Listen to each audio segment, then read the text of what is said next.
By now you know the story. What started in a basement, 4 people, one vision, has arrived on 4 continents with a primary purpose. Empower the lives of the least fortunate. And those looking for a new beginning. And if knowledge is power, Then a way to expand one's knowledge base is through information. One economy understands that quality of information impacts one's quality of life. Using technology, we and our partners at some of the world's largest and most innovative corporations have committed to bringing broadband to those that need it most. And though many people are able to access the web in America, nowhere is the need more prevalent than on the African continent. Whether it's addressing poverty, HIV/AIDS, Agriculture or small business development. It all starts with access to information.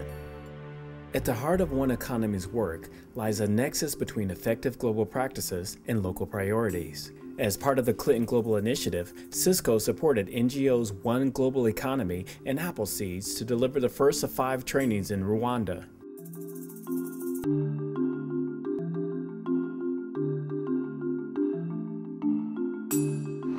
For sure, for me, the way how I see it, it's more than a training. Because you people, you are sharing us your experience, sharing your hearts. It was more than a training. you were not like our instructors really. You were like our brothers and sisters. First of all, I want to thank the trainers because I can see they inspired, kind of like they inspired the team. Sure. I'm very sure they had these ideas, but they didn't have a platform. Yep. Yeah, so on this I want to thank One Global Economy and the sponsors and trainers, especially the trainers. Thank you so much. The focus, incorporating community, technology, leadership, and critical thinking skills. The 40-hour intensive training included a comprehensive curriculum, video technology, and a toolkit to support the health and well-being of community members throughout the country. 2,300 miles to the north, One Global Economy is in Jordan, supported by Intel and partnered with the UN Development Fund for Women.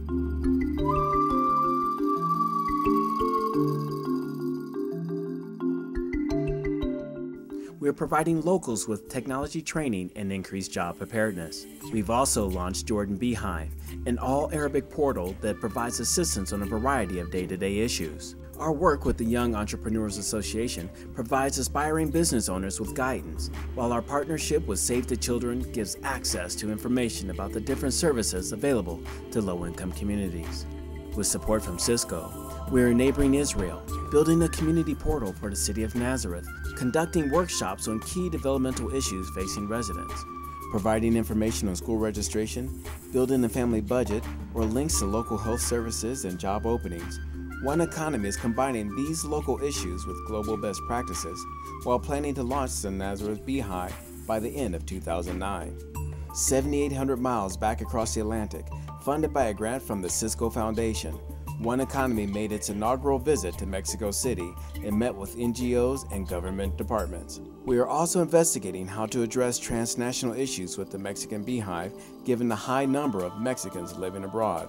At the end of the day, it's not about the computer or the network, it's about people and households who can actually take advantage of the information that the internet and information technology allows them to make.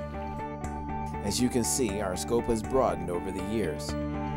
Yet our international success would not be possible without tried and true practices here at home.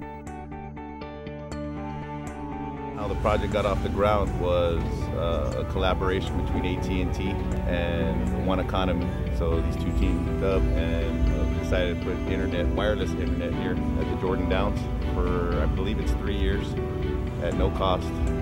What's really great about this project is the first day of the project when the youth went out to work, they were able to come back and elaborate and give us all the information about the program.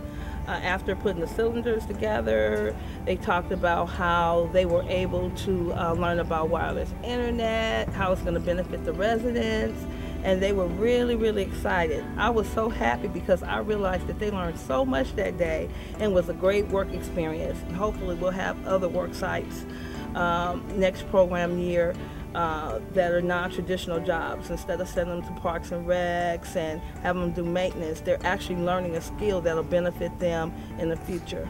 So I think this was a great collaboration for housing and One Economy.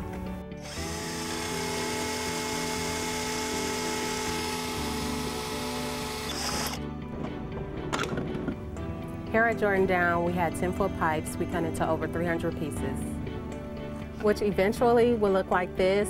Next, we'll take a Meraki router, insert it inside, followed by this cap that will go inside. And when we're done, we'll have over 300 of these that we will install in over 700 buildings, bringing broadband to over 2,500 residents. Benefits of broadband include connectivity and adoption. So by connecting these families here at Jordan Downs, we're bringing the connectivity. Soon to follow will be adoption programs, which include things like our Digital Connectors program to train aspiring internet users to use the internet, and computer purchase programs to help people get computers in the home. Access Services works with the affordable housing industry for a couple of reasons. First of all, that's where a lot of low-income people live. The second reason is because the affordable housing industry is mature and operates nationwide. As a result, we can bring the Jordan Downs model to hundreds of thousands of communities coast to coast. Once a community is wired, it needs a connection. 400 miles to the north in San Francisco. This is Sunnydale, 4,000 residents throughout 800 units. Through those 800 units, there are 200 wireless routers bringing broadband access to a community a year ago that didn't have it. Whose job is it to keep them connected? Mine.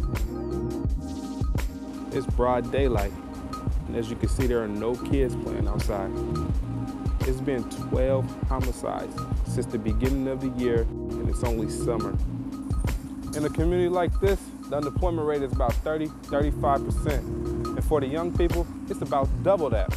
They say knowledge is power, then it starts with information. That's why I'm here, to keep this community, my community, connected so that they can have broadband access whenever they need it. I'm Daniel Carter, and I'm a digital connector. Bringing the future closer takes energy. Sustaining the momentum, young people who understand the integral role information technology plays in the daily transformation of individuals and communities. It's a very special day for One Economy Corporation and the Digital Connectors, who are technology ambassadors for the San Francisco Mission District. At a recent event, FCC Chairman Julius Janikowski sat down with One Economy and young leaders of our Digital Connectors program. You see people coming in, not knowing what to do, bridging that gap of us as teenagers knowing how technology works with people who haven't seen a computer, turn on a computer. You see that struggle, so we try to help that struggle become a strength for them. So this program has shown me a lot. Access with adoption coupled with content is sort of a triple play or a really great opportunity. And so if the federal government is intentional about that, you can foster and sponsor hundreds and hundreds of Valencia gardens across the country.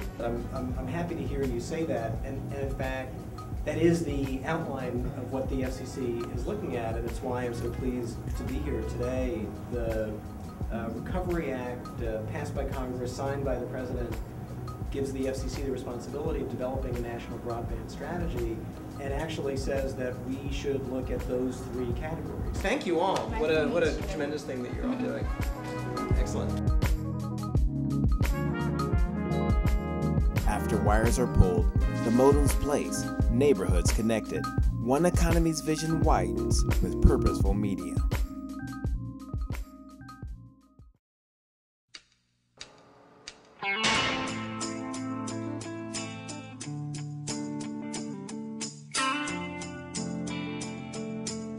She's not my responsibility! Sure she is! She's your family!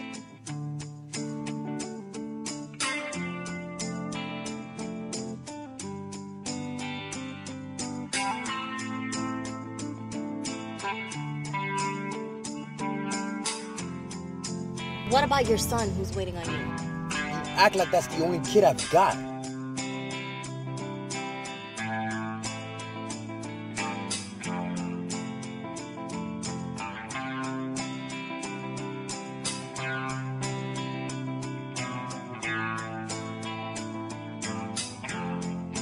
People agree that it's best to raise children in a two-parent home, and that's a very nice thought, like Santa Claus, the Easter Bunny, or equal pay for women.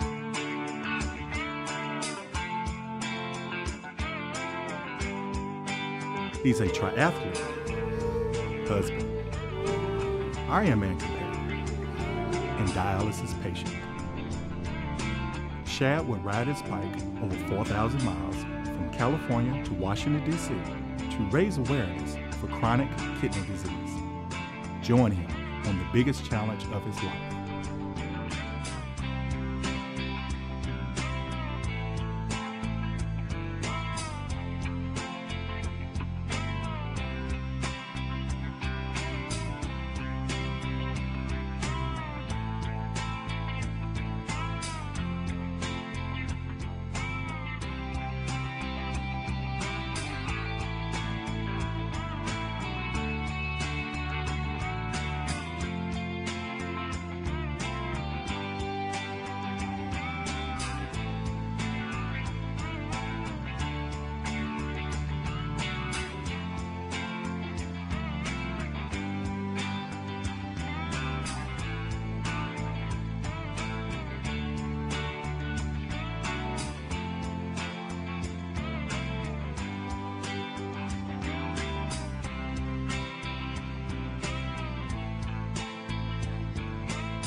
Don't know how to do this by myself. None of us do.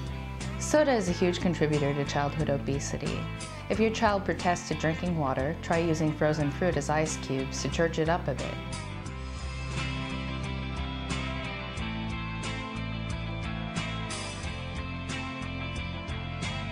I mean, baby, after 8 years of Wyclef, the country looked beautiful.